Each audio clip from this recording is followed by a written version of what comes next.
আসসালামু আলাইকুম প্রিয় দর্শক, আপনাদেরকে শুভেচ্ছা সহ আমন্ত্রণ জানাচ্ছি বাংলাদেশ সংবাদে। আর এখনকার সংবাদ নিয়ে আপনাদের সাথে আছি আমি নুমান রশিদ। বিস্তারিত সংবাদের শুরুতেই জানিয়ে দিচ্ছি আজকের সংবাদের শিরোনাম। দেশে থামছে না করোনায় মৃত্যু, ভাইরাসটিতে প্রাণ হারালেন আরো 35 জন। সিলেটে কমছে আক্রান্ত, দিনে দিনে দীর্ঘ হচ্ছে করোনা জয় করে সুস্থ হওয়াদের তালিকা। ওসি এসপির পরিচয়ে প্রতারণাকারী চক্রের এক সদস্য গ্রেফতার, বাকিদের খুঁজছে পুলিশ। সুনামগঞ্জের জগন্নাথপুরে স্থানীয় লোকজন ও প্রবাসীদের চেষ্টায় পাল্টে গেছে এলাকা, উপহার দিলেন পাকা রাস্তা ও জ্বালালো বৈদ্যুতিক বাতি। লেবাননে গাড়ি নিচে চাপা পড়ে বাংলাদেশি নারী কর্মী গুরুতর আহত, মৃত্যুর সাথে পাঞ্জা লড়ছেন হাসপাতালের আইসিইউতে। জাতির পিতা বঙ্গবন্ধু শেখ মুজিবুর রহমানের শাহাদাত বার্ষিকী ও জাতীয় শোক দিবস উপলক্ষে বাহরাইনে শ্রমিক লীগের উদ্যোগে আলোচনা সভা ও দোয়া মাহফিল। এতক্ষণ শুনছিলেন শিরোনাম, এবারে বিস্তারিত। দেশে মহামারী করোনা ভাইরাস সংক্রমণে প্রতিদিনই মৃত্যুর ঘটনা ঘটছে। গেল 24 ঘন্টায় এই ভাইরাসে আরো 35 জনের প্রাণহানি ঘটেছে। আর সব মিলিয়ে দেশে করোনায় মৃত্যুর সংখ্যা দাঁড়িয়েছে 351 জনে। গত 24 ঘন্টায় করোনা আক্রান্ত হিসেবে নতুন রোগী শনাক্ত হয়েছেন আরো 2582 জন। ফলে মোট শনাক্ত রোগীর সংখ্যা দাঁড়ালো 3,17,528 জনে। এছাড়া গেল 24 ঘন্টায় সুস্থ হয়েছেন আরো 2,839 জন। ফলে মোট সুস্থ রোগীর সংখ্যা বেড়ে দাঁড়ালো 2,11,016 জনে। বুধবার বিকেলে স্বাস্থ্য অধিদপ্তরের অতিরিক্ত মহাপরিচালক অধ্যাপক ডাক্তার নাসিমা সুলতানা স্বাক্ষরিত করোনা ভাইরাস বিষয়ক এক সংবাদ বিজ্ঞপ্তিতে এ তথ্য জানানো হয়। বিজ্ঞপ্তিতে বলা হয়, করোনা ভাইরাস শনাক্তে গত 24 ঘন্টায় 92টি RT-PCR ল্যাবরেটরিতে 15,734টি নমুনা সংগ্রহ এবং 15,204টি নমুনার পরীক্ষা করা হয়। এ নিয়ে মোট নমুনা পরীক্ষার সংখ্যা দাঁড়িয়েছে 15,77,416। গেল 24 ঘন্টায় যারা মারা গেছেন তাদের মধ্যে পুরুষ 23 জন এবং নারী 12 জন। সবাই মারা যান হাসপাতালে।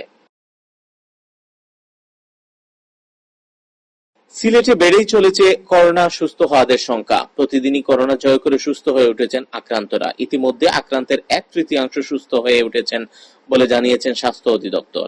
আর এই সময়ের সাথে কমছে আক্রান্ত শনাক্তের সংখ্যা। এত কিছুটা হলেও স্বস্তি ফিরেছে সাধারণ মানুষের মধ্যে। বিশেষজ্ঞরা বলছেন, সর্বোচ্চ স্বাস্থ্যবিধি মানা হলে করোনা পরিস্থিতি আরো উন্নতি হতো। বুধবার সকাল 8টা পর্যন্ত সিলেট বিভাগে করোনা আক্রান্তের সংখ্যা ছিল 10,965 জন। এর মধ্যে সিলেট জেলার 5,806 জন, সুনামগঞ্জের 2,076 জন, হবিগঞ্জের 1,572 জন ও মৌলভীবাজারের 1,511 জন। আর একই সময়ে করোনা জয় করে সুস্থ হয়ে উঠেছেন 8,046 জন, যা আক্রান্তের প্রায় 73 ভাগ। সুস্থ হওয়াদের মধ্যে সিলেটের 4,199 জন, সুনামগঞ্জের 1,729 জন, হবিগঞ্জের 1,028 জন ও মৌলভীবাজারের 1,090 জন। এদিকে মঙ্গলবার সিলেট বিভাগে করোনায় আরো একজনের মৃত্যু হয়েছে। সব মিলিয়ে মৃতের সংখ্যা দাঁড়িয়েছে 188 জনে। এর মধ্যে সিলেটের 136 জন, হবিগঞ্জের 12 জন, সুনামগঞ্জ ও মৌলভীবাজারের 20 জন করে। কখনো ওসি আবার কখনো পরিচয় দিত পুলিশ সুপারের। হোয়াটসঅ্যাপেও নিজেদের নাম্বার ব্যবহার করত পুলিশ কর্মকর্তাদের ছবি। ভুয়া পরিচয়ে হোয়াটসঅ্যাপে কথা বলে প্রতারণা করত প্রবাসীদের সাথে। এমন প্রতারক চক্রের সন্ধান পেয়েছে পুলিশ। প্রতারক চক্রের মূল হোতা সিলেটের ফেঞ্চুগঞ্জ উপজেলার কাজীবাড়ি গ্রামের মৃত হাবিবুর রহমানের ছেলে কাজী অপুকে গ্রেফতার করেছে পুলিশ।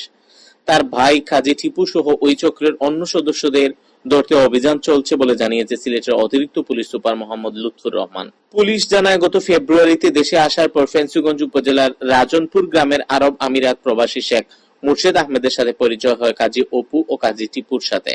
এক পর্যায়ে নানা প্রলোভন দেখিয়ে মুর্শেদকে দিয়ে 19 লক্ষ টাকা দিয়ে 3টি মাইক্রোবাস গাড়ি ক্রয় করে তারা। ক্রয়কৃত গাড়ির কাগজপত্র হালনাগাদ করার কথা বলে গত 30 জুন মুর্শিদের কাছ থেকে 4 লক্ষ টাকা নেন অপু ও তার ভাই। এরপর থেকে টালবাহানা শুরু করেন তারা। গত 27 আগস্ট কাজী অপু একটি মাইক্রোবাসের বিক্রয়ের বায়নামাপত্র দেন শেখ মুর্শেদকে। ওই কাগজপত্রে বিআরটিএ কর্মকর্তার দেয়া স্বাক্ষর নিয়ে সন্দেহ হলে খোঁজ নিয়ে প্রতারণার বিষয়টি অবগত হতে পারেন ক্রেতা। এরপর থেকে ফেঞ্চুগঞ্জ থানার ওসি ও সিলেটের পুলিশ সুপার সেজে ফোনে শেখ মুর্শেদকে গাড়ির কাগজপত্র হালনাগাদ ও ডিজিটাল নাম্বার প্লেটের ব্যবস্থা করে দেওয়ার ব্যাপারে আশ্বস্ত করা হতো। হোয়াটসঅ্যাপে ওসি ও এসপির ছবি সংযুক্ত করে রাখায় প্রথম দিকে শেখ মুর্শেদ প্রতারণার বিষয়টি টেরই পাননি। পরে কাজী অপু ও তার ভাই কাজী টিপুর কারসাজির কথা বুঝতে পেরে বুধবার ফেঞ্চুগঞ্জ থানায় মামলা করেন শেখ মোরশেদ। গতকাল পুলিশ কাজী অপুকে গ্রেফতার করেছে। অতিরিক্ত পুলিশ সুপার মোহাম্মদ লুৎফুর রহমান জানান, কাজী অপু এডিট করে গুরুত্বপূর্ণ ব্যক্তিদের সাথে তাদের ছবি যুক্ত করে মানুষদের সাথে প্রতারণা করত।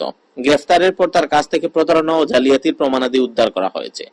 এই চক্রের বাকি সদস্যদের গ্রেফতারে তাকে রিমান্ডে আনা হবে বলে জানান মোহাম্মদ লুৎফুর রহমান।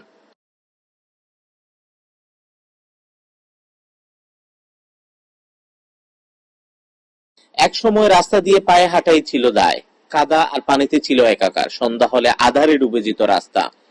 ভয় আর দুর্ভোগকে সঙ্গী করে পথ চলতেন স্থানীয়রা। কিন্তু এখন আর সেই চিত্র নেই।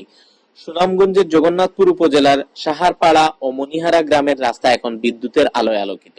গ্রামের বাড়িগুলোতেও জ্বলছে বৈদ্যুতিক বাতি। স্থানীয় লোকজন ও প্রবাসীদের প্রচেষ্টায় পাল্টে গেছে দুর্ভোগের সেই চিত্র। জগন্নাথপুর উপজেলার মনিহারা গ্রামের কালামানিক সাহেবের মোকাম হতে তিলক পর্যন্ত প্রায় 1.5 কিলোমিটার রাস্তা। কাদা আর পানিতে বর্ষায় এই সড়ক হয়ে যেত একাকার। আর রাতের অন্ধকারে পথ চলা ছিল রীতিমতো দুঃসাধ্য। এলাকার জনগণের কথা চিন্তা করে স্থানীয় লোকজন ও প্রবাসী মিলে এই 1.5 কিলোমিটার রাস্তা আরসিসি ঢালাই করেছেন। রাস্তার পাশে লাগিয়ে দিয়েছেন বৈদ্যুতিক বাতি। মনিহারা ও পার্শ্ববর্তী সাহারপাড়া গ্রামের বাড়িগুলো হয়েছে বিদ্যুতের আলোয় আলোকিত। মঙ্গলবার রাতে পাকা রাস্তা ও বৈদ্যুতিক বাতির উদ্বোধন করা হয়েছে। এ সময় উপস্থিত ছিলেন যুক্তরাজ্য প্রবাসী আলা মিয়া, যুক্তরাজ্য প্রবাসী অপু কামালি, রাজু মিয়া, ময়না মিয়া, তাহিদ আহমদ, কাচাই মিয়া ও একলাস মিয়া। লেবাননে ময়লা ফেলার গাড়ির নিচে চাপা পড়ে মৃত্যুর সাথে পাঞ্জা লড়ছেন নারী কর্মী শিউলি আক্তার। শনিবার দুপুরে গাড়িটি শিউলি আক্তারকে চাপা দিয়ে তাকে স্থানীয় সাইদার সিবলিস হাসপাতালে আইসিইউতে ভর্তি করা হয়। প্রত্যক্ষদর্শীরা জানান, ময়লা ফেলার গাড়িটি রাস্তার পাশে দাঁড়িয়েছিল। গাড়ির পাশ দিয়ে শিউলি আক্তার হেঁটে যাচ্ছিলেন। হঠাৎ চালক গাড়িটি শিউলি আক্তারের উপর দিয়ে চালিয়ে দেয়। স্থানীয় লোকজন লেবানন পুলিশ ও রেড ক্রসকে খবর দিয়ে তারা শিউলিকে উদ্ধার করে হাসপাতালে প্রেরণ করে।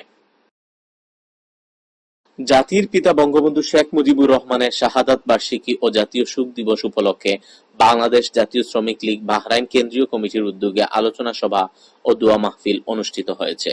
সোমবার দেশটির রাজধানী মানামায় বাংলাদেশ সমাজের কার্যালয় সংগঠনের সভাপতি অবিনাশ পালের সভাপতিত্বে ও যুগ্ম সাধারণ সম্পাদক মোহাম্মদ রুবেল মাহমুদের পরিচালনায় আলোচনা সভায় প্রধান অতিথি হিসেবে উপস্থিত ছিলেন বাংলাদেশ সমাজের সভাপতি জহির উদ্দিন মোহাম্মদ বাবর।